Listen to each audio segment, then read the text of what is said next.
નમસ્કાર ગુજરાત આજના તાજા હવામાન સમાચારની અંદર આપનું હાર્દિક સ્વાગત છે।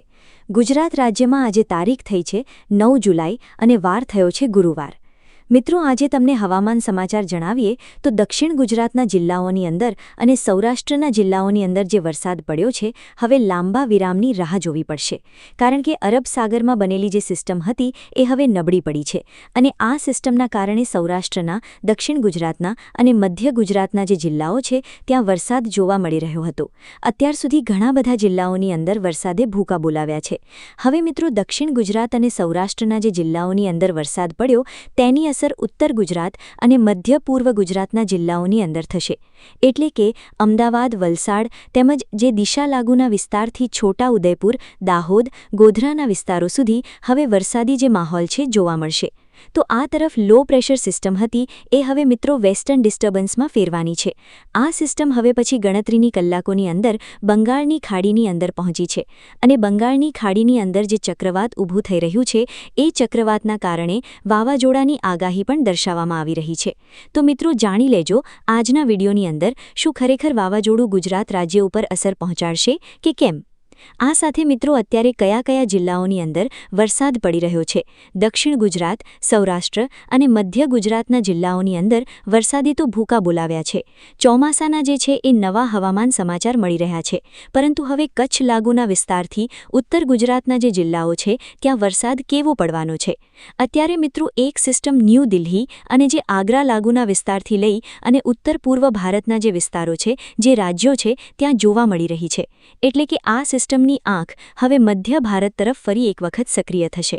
મધ્ય ભારત તરફ આવનારી સાથે જે ઉત્તર પૂર્વ ભારત અને મધ્ય પૂર્વ ભારતના જેટલા પણ રાજ્યો છે તમામ રાજ્યોની અંદર ચક્રવાત ઊભા થઈ રહ્યા છે અને એ ચક્રવાત ગુજરાત રાજ્યની અંદર અને મધ્ય ભારતની અંદર અસર પહોંચાડશે, તેની આગાહી આજના વિડીયોની અંદર જાણીશું।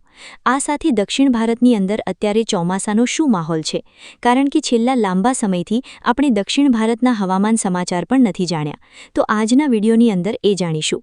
આ સાથે મધ્ય ભારતના ઘણા બધા રાજ્યોની અંદર પૂર જેવી પરિસ્થિતિ આવે તેવો વરસાદ પડી રહ્યો છે, જે દક્ષિણ ગુજરાતથી લઈ અને સૌરાષ્ટ્ર મધ્ય ગુજરાતના જિલ્લાઓની અંદર વરસાદે ભૂકા બોલાવ્યા હતા ત્યાં અત્યારે કોરાડું જોવા મળી રહ્યું છે, એટલે કે વરાપ નીકળી છે।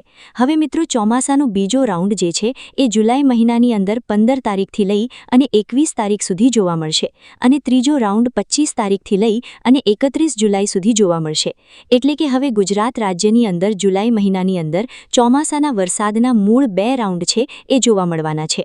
તેમાં અત્યારે તમે જોઈ શકો છો 13-14 તારીખે ફરી વખત સિસ્ટમ જે છે એ ગુજરાત તરફ આગળ સક્રિય થતી જોવા મળશે અને એ પહેલાં બંગાળની ખાડીની અંદર એક ચક્રવાત વાવાઝોડું ઉત્પન્ન થવાનું છે અને એ વાવાઝોડું પૂર્વ ભારતના ભુવનેશ્વર, જબલપુર, વિશાખાપટ્ટનમ, રાયપુર આ સાથે જે ઘણા બધા રાયગઢ લાગુના વિસ્તારથી લઈ અને બીજા અન્ય વિસ્તારોની અંદર જ્યાં ચોમાસું જે છે એ પહોંચી ગયું છે ત્યાં હવે પછી આ વાવાઝોડાની સિસ્ટમ છે એ એક્ટિવ થતી જોવા મળી રહી છે।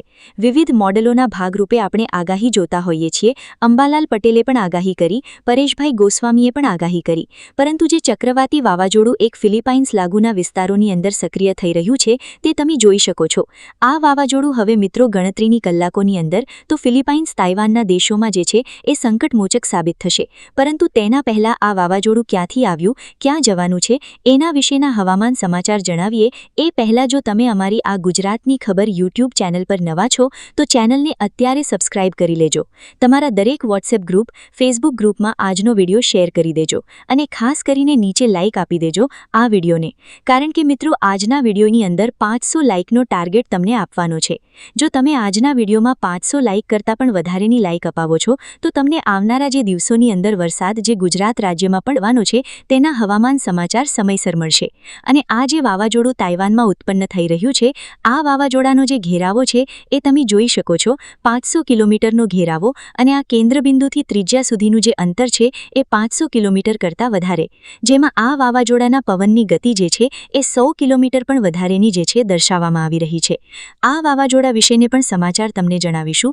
સાથે દક્ષિણ ગુજરાત, મધ્ય ગુજરાત, પૂર્વ ગુજરાતના જિલ્લાઓની અંદર જે વરસાદ ભૂકા બોલાવાનો છે તેના વિશેના હવામાન હવામાન સમાચાર જણાવશું અને બંગાળની ખાડીની અંદર ઉત્પન્ન થયેલી જે સાયક્લોનિક સર્ક્યુલેશનની સિસ્ટમ છે અપર એ સાયક્લોનિક સર્ક્યુલેશનની અસર પણ તમે કહી શકો છો, કારણ કે આ જે ઘેરાવો છે તમામ ભેજને પકડી રાખશે અને હવે પછી ગણતરીની કલાકોની અંદર તે વરસાદી માહોલ છે એ મધ્ય ભારતની અંદર જોવા મળશે.